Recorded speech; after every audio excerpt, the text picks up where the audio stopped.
ഹേ guys, നമ്മൾ last video SSLC സ്റ്റുഡൻസിനുള്ള study plan video ആയിരുന്നു. ആൻഡ് അതിൻ്റെ താഴെ ഒരുപാട് +1 +2 സ്റ്റുഡൻസ് വന്ന് കമൻറ്റ് ചെയ്തിരുന്നു അവർക്കും സ്റ്റഡി പ്ലാൻ വേണം എന്ന് പറഞ്ഞിട്ട്. സോ നാളെ മുതൽ 24-ാം തീയതി വരെ നിങ്ങൾക്ക് മോഡൽ എക്സാം ആണല്ലോ. ദെൻ പബ്ലിക് എക്സാം +1 സ്റ്റുഡൻസിന് മാർച്ച് 5-നും +2-ന് മാർച്ച് 6-നും ആയിരിക്കും സ്റ്റാർട്ട് ചെയ്യുക. സോ നിങ്ങൾക്കുള്ളൊരു സ്ട്രിക്റ്റ് ആയിട്ടുള്ള സ്റ്റഡി ടൈം ടേബിൾ അല്ല ഞാൻ പറഞ്ഞുതരാൻ പോകുന്നത്. പകരം എങ്ങനെ നിങ്ങൾക്ക് പേഴ്സണലൈസ്ഡ് ആയിട്ട് ഒരു എഫക്റ്റീവ് ആയിട്ടുള്ള സ്റ്റഡി പ്ലാൻ ഉണ്ടാക്കാം, എന്തൊക്കെ കാര്യങ്ങളാണ് ശ്രദ്ധിക്കേണ്ടത് എന്നൊക്കെയാണ്. So let's start. What's good everybody, welcome to Motive Campus. So നിങ്ങളുടെ സ്റ്റഡി പ്ലാൻ ഉണ്ടാക്കുമ്പോൾ അതിനെ 3 ഫേസ് ആയിട്ട് ഡിവൈഡ് ചെയ്യാം. ഫസ്റ്റത്തെ ഫേസ് ഈ മോഡൽ എക്സാം നടക്കുന്ന സമയമാണ്. Then second phase model exam കഴിഞ്ഞ്, അതായത് ഫെബ്രുവരി 24 മുതൽ നിങ്ങളുടെ പബ്ലിക് എക്സാം സ്റ്റാർട്ട് ചെയ്യുന്ന ദിവസം വരെയും. ആൻഡ് മൂന്നാമത്തെ ഫേസ് പബ്ലിക് എക്സാം സ്റ്റാർട്ട് ചെയ്യുന്ന ദിവസം മുതൽ എൻഡ് ചെയ്യുന്ന ദിവസം വരെയാണ്. 3 ഫേസാണുള്ളത്.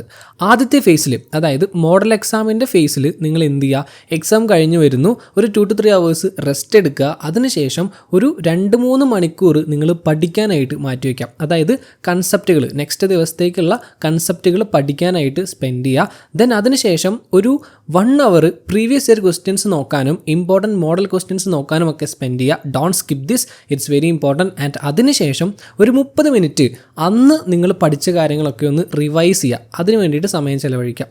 നെക്സ്റ്റ് ഡേ രാവിലെ കുറച്ച് നേരത്തെ എണീറ്റിട്ട് തലേ ദിവസം പഠിച്ച കാര്യങ്ങൾ ഒന്നുകൂടി റിവൈസ് ചെയ്യുന്നു, സ്ട്രോങ് ആക്കുക. ദെൻ എക്സാമിന് പോവുക.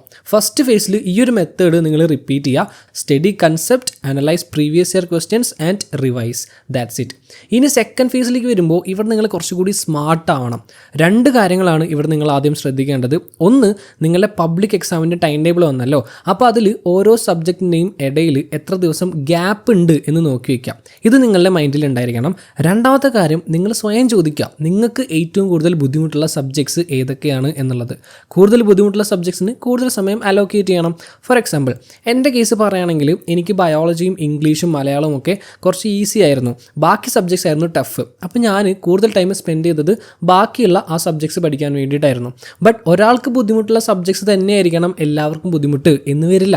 അതുകൊണ്ടാണ് ഞാൻ പറയുന്നത്, നിങ്ങളുടെ സിറ്റുവേഷൻ നോക്കിയിട്ട് നിങ്ങൾ തന്നെ വേണം നിങ്ങൾക്ക് വേണ്ട സ്റ്റഡി പ്ലാൻ സെറ്റ് ചെയ്യേണ്ടത്. അപ്പോഴാണ് മാക്സിമം ഔട്ട്പുട്ട് കിട്ടുക. അല്ലാതൊരു ടൈം ടേബിൾ ഡൗൺലോഡ് ചെയ്തിട്ട് അത് ബ്ലൈൻഡായിട്ട് ഫോളോ ചെയ്യുമ്പോഴല്ല. പിന്നെ ഈ ഫേസിൽ നിങ്ങൾക്ക് സ്കൂളൊന്നുമില്ലല്ലോ, സ്റ്റഡി ലീവ് അല്ലേ. അപ്പോൾ ഡെയിലി അറ്റ്ലീസ്റ്റ് ഒരു 8 മണിക്കൂറെങ്കിലും പഠിക്കുന്ന രീതിയിൽ നിങ്ങൾ പ്ലാൻ ചെയ്യാം. അപ്പോൾ ഇതിൽ ഉൾപ്പെടുത്തേണ്ടത്, ഒന്നാമത്തെ കാര്യം, കൺസെപ്റ്റുകൾ പഠിക്കാനായിട്ട് കുറച്ചധികം ടൈം മാറ്റി വയ്ക്കുക. പിന്നെ കുറച്ച് സമയം പ്രീവിയസ് ഇയർ ക്വസ്റ്റ്യൻസും മോഡൽ ക്വസ്റ്റ്യൻസും ഇമ്പോർട്ടൻറ്റ് ഏരിയാസും ഒക്കെ നോക്കാനും. ആൻഡ് ലാസ്റ്റ് കുറച്ച് സമയം അന്നന്ന് പഠിച്ച കാര്യങ്ങൾ റിവൈസ് ചെയ്യാനായിട്ട്, റിവിഷൻ നടത്താനായിട്ട് മാറ്റി വയ്ക്കുക. റിവിഷൻ ഒരിക്കലും നിങ്ങൾ സ്കിപ്പ് ചെയ്യരുത്, ഇല്ലെങ്കിൽ നിങ്ങൾ പഠിച്ച കുറേ കാര്യങ്ങൾ മറന്നുപോകും. So revision is very very important. പിന്നെ രാവിലെ നേരത്തെ എണീറ്റ് പഠിക്കാൻ താല്പര്യമുള്ളവർ നേരത്തെ എണീറ്റ് പഠിച്ചു തുടങ്ങുക. ആൻഡ് നേരത്തെ കിടന്നുറങ്ങുക. ഇനി നൈറ്റ് പഠിക്കാൻ ഇഷ്ടമുള്ളവർ നൈറ്റ് കൂടുതൽ ടൈം സ്പെൻഡ് ചെയ്തിട്ട് പഠിക്കുക. രാവിലെ കുറച്ച് വൈകി എണീറ്റാൽ മതി. ബട്ട് ഡെയിലി ഒരു 7 to 8 hours സ്ലീപ്പ് നിങ്ങൾ ഉറപ്പ് വരുത്തുക കേട്ടോ. ബിക്കോസ് നിങ്ങളുടെ ഹെൽത്തിൻ്റെ കാര്യം നിങ്ങൾ ശ്രദ്ധിച്ചിരിക്കണം. അത്ര എനിക്ക് പറയാനുള്ളൂ. സോ ഈ കാര്യങ്ങൾ മൈൻഡിൽ വെച്ചിട്ട് സെക്കൻഡ് ഫേസിൻ്റെ സ്റ്റഡി പ്ലാൻ നിങ്ങൾ സെറ്റ് ചെയ്യാം. മോഡൽ എക്സാം കഴിയുമ്പോൾ തന്നെ നിങ്ങൾക്ക് നല്ലൊരു ധാരണ കിട്ടും. സോ കുറച്ചുകൂടി ബെറ്റർ ആയിട്ട് സ്റ്റഡി പ്ലാൻ ക്രിയേറ്റ് ചെയ്യാനായിട്ട് പറ്റും. And finally public exam start ചെയ്യുന്ന ദിവസം മുതൽ എൻഡ് ആവുന്ന ദിവസം വരെയുള്ള ഫേസ്, ഈ ടൈമിൽ നിങ്ങൾ കുറച്ചുകൂടി നന്നായിട്ട് ഹാർഡ് വർക്ക് ചെയ്യേണ്ടി വരും. Because that is the final ബാറ്റിൽ. അപ്പോൾ ഈ ഫേസിൻ്റെ ടൈം ടേബിൾ ഉണ്ടാക്കുമ്പോൾ നിങ്ങൾ ശ്രദ്ധിക്കേണ്ടത് സെക്കൻഡ് ഫേസിൽ ശ്രദ്ധിച്ചിരുന്ന അതേ കാര്യങ്ങളൊക്കെ തന്നെയാണ്. ഒന്ന്, എത്ര ദിവസങ്ങൾ ഓരോ സബ്ജക്റ്റിൻ്റെയും ഇടയിൽ ഗ്യാപ്പ് ഉണ്ട് എന്നുള്ളതാണ്. 2, നിങ്ങളുടെ ഡിഫിക്കൽട്ടി ലെവൽ. ആൻഡ് ഇതിൻ്റെ കൂടെ ഒരു കാര്യം കൂടി ഈ ഫേസിൽ നിങ്ങൾ ശ്രദ്ധിക്കണം. അതെന്താണെന്ന് വെച്ചാൽ, സെക്കൻഡ് ഫേസിൽ നിങ്ങൾക്ക് കവർ ചെയ്യാൻ പറ്റാതെ പോയ കുറച്ച് ഇമ്പോർട്ടൻറ്റ് ഏരിയാസ് ഉണ്ടാവുമല്ലോ, അതിന് കുറച്ചുകൂടി ഇമ്പോർട്ടൻസ് കൊടുക്കണം. അതേപോലെ ഈ ഫേസിൽ റിവിഷൻ കുറച്ചുകൂടി സ്ട്രോങ് ആക്കുകയും വേണം. അപ്പോഴേ നിങ്ങൾ എടുക്കുന്ന എഫേർട്ടിനുള്ള ഒരു റിസൾട്ട് നിങ്ങൾക്ക് കിട്ടുള്ളൂ. കാരണം എല്ലാതും പേപ്പറിൽ വരണമല്ലോ. Okay, so that's it. അപ്പോൾ ഞാൻ ഈ പറഞ്ഞ കാര്യങ്ങൾ വെച്ചിട്ട് നിങ്ങൾ തന്നെ നിങ്ങൾക്ക് വേണ്ട ഒരു സ്റ്റഡി പ്ലാൻ സെറ്റ് ചെയ്യുക. മറ്റത് ഞാൻ കറക്റ്റ് ഒരു ടൈം ടേബിൾ പറഞ്ഞാൽ അതെല്ലാവർക്കും ഫോളോ ചെയ്യാൻ പറ്റില്ല. അത് മാത്രമല്ല, നിങ്ങൾക്ക് എഫക്റ്റീവായിട്ട് പഠിക്കാനും പറ്റില്ല.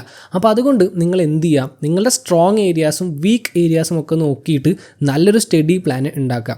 ആൻഡ് ഞാൻ ഈ പറഞ്ഞ പോലെ 3 ഫേസ് ആക്കിയിട്ട് നിങ്ങൾ പ്ലാൻ ചെയ്യുക. അപ്പോൾ കുറച്ചുകൂടി സ്മാർട്ട് ആൻഡ് എഫക്റ്റീവായിട്ട് നിങ്ങൾക്ക് പ്ലാൻ ചെയ്യാനായിട്ട് പറ്റും. Okay, so that's all for today. All the best for your exams. Video എല്ലാവർക്കും യൂസ്ഫുൾ ആയിരിക്കുന്നു. അങ്ങനെയാണെങ്കിൽ like, share and follow for more. Have A great day.